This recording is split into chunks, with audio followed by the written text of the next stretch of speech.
Hi, James. So the last time we were talking, you asked for some websites to research about thyroid cancer and Hashimoto's thyroiditis. So I do have a website for you. I can insert a link here. Before I give you the websites, I do just want to educate you a little bit on how to find websites for you to use that are reliable resources. So, when researching websites, there are 5 main steps that you want to use when finding a website. So, the first step being identify, the second one being find, the third step being evaluate, the fourth apply, and the fifth one being acknowledge. So all of these steps combined equal information literacy.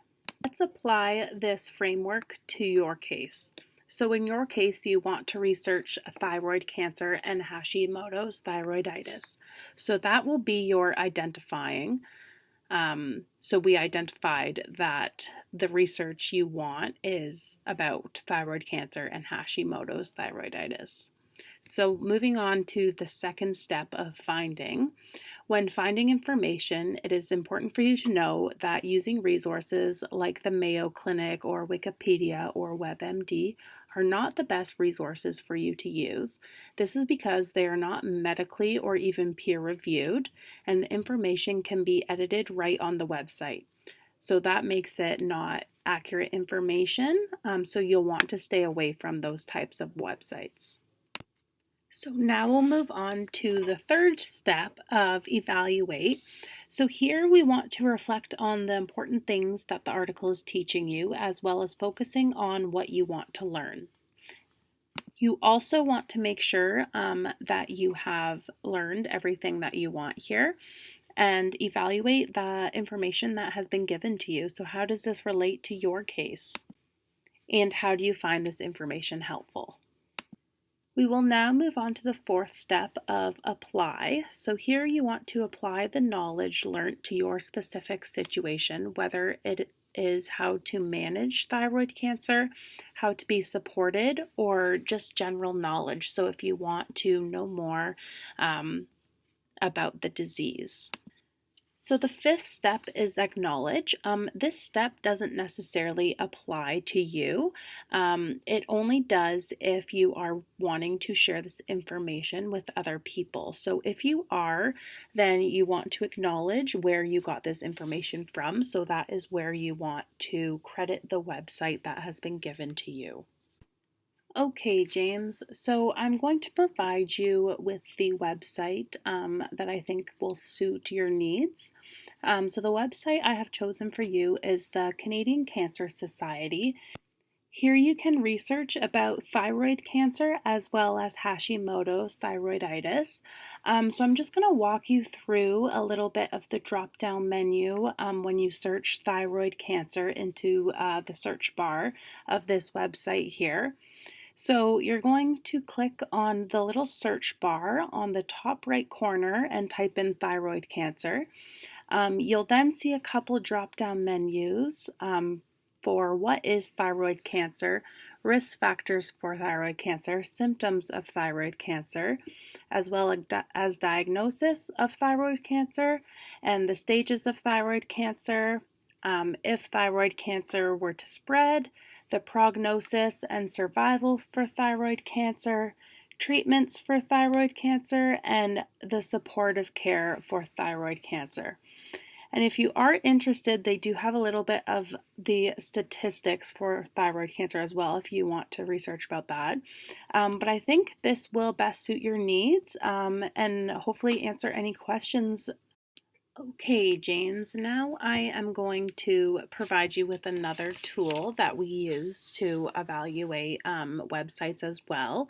It is called the CRAAP tool, and that stands for Currency, Relevance, Authority, Accuracy, and Purpose.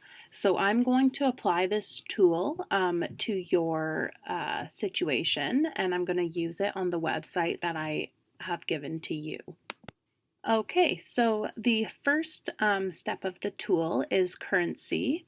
So the information was medically reviewed in November of 2012. All the information on the website was taken from creditable resources as well, such as the American Cancer Society, and that was from 2019.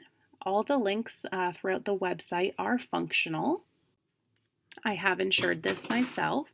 Now we'll move on to the second part of this tool, which is relevancy. So the information provided throughout the website does relate to your topic. I believe it also does answer some of your questions as it provides detailed information to the audience who has the basic knowledge to learn and understand what thyroid cancer is, specifically the diagnosis, the risk factors, the symptoms, the different stages, the prognosis of the disease, as well as the outlining of the treatment options and supportive care. So now we'll move on to authority.